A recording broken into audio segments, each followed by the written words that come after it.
King Oedipus has a he has a problem. Aware that a terrible curse has dropped itself on Thebes, he sends his bro-in-law, Creon, to seek the advice of Apollo. Creon informs Oedipus that the curse will be lifted if the murderer of Laius, the former king, is found and prosecuted. Laius was murdered many years ago at a crossroads. Oedipus dedicates himself to the discovery and prosecution of Laius' murderer. Oedipus subjects a series of unwilling citizens to questioning, including a blind prophet, Tiresias. Tiresias, the blind prophet, informs Oedipus that Oedipus himself killed Laius. This news really bothers Oedipus, but his wife, Jocasta, tells him not to believe in prophets. They've been wrong before. As an example, she tells Oedipus about how she and King Laius had a son who prophesied to kill Laius and sleep with her. Well, she and Laius had the child killed, so obviously that prophecy didn't come true, right? Jocasta's story doesn't comfort Oedipus.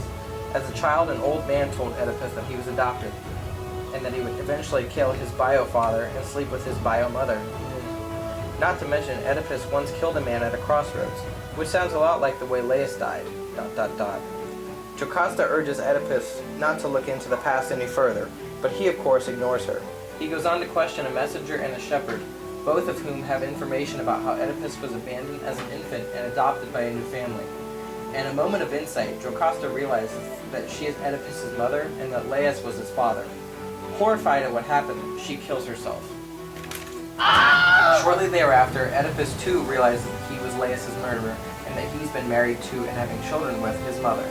In horror and despair, he gouges his eyes out and is exiled from Thebes.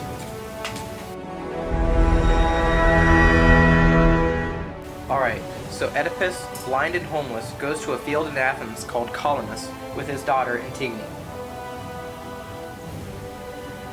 The king of Athens, Theseus, decides that he'll give Oedipus some shelter, even though most cities are afraid of the curses he's been known to bring down on cities he lives in. This guy has some bad luck. He's the human equivalent of the 2016 presidential election. Still, Oedipus promises to protect Theseus if he's allowed to die there in peace. Deal? Creon, Oedipus' brother-in-law and his uncle, shows up and tries to get Oedipus to come home so that Creon can bury him in a place he's got picked out that should keep Thebes, his city, out of trouble. If this seems weird, it might be because it has to do with curses and Greek gods who sound like some moody and spiteful jerks. Oedipus refuses to go with Creon, so naturally Creon orders his soldiers to capture Antigone and her sister, Ismene.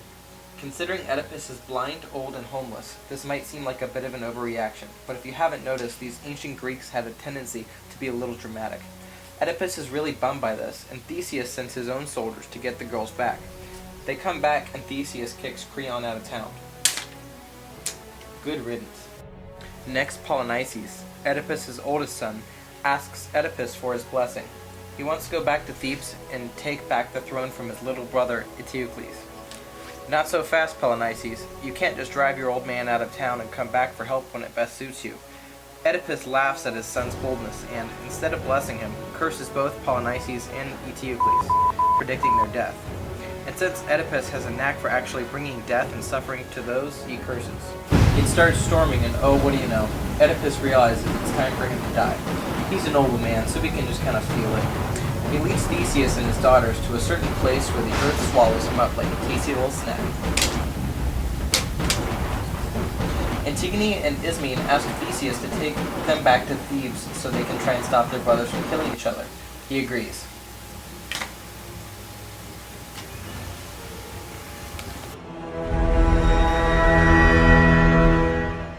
Upon Antigone's arrival to Thebes, she learns that both of her brothers are dead.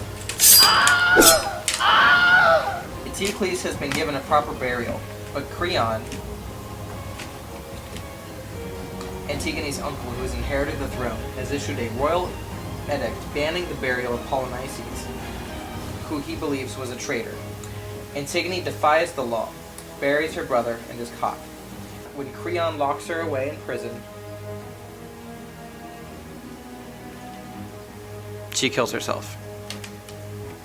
Meanwhile, not realizing Antigone has taken her own life, the blind prophet Tiresias, Creon's son and Antigone's fiancé, Haman, and the chorus plead with Creon to release her. Creon finally caves, but in an instance of too late timing, finds her dead in her jail cell. Out of despair, Haman and Creon's wife kill themselves. And Creon is left in distress and sorrow.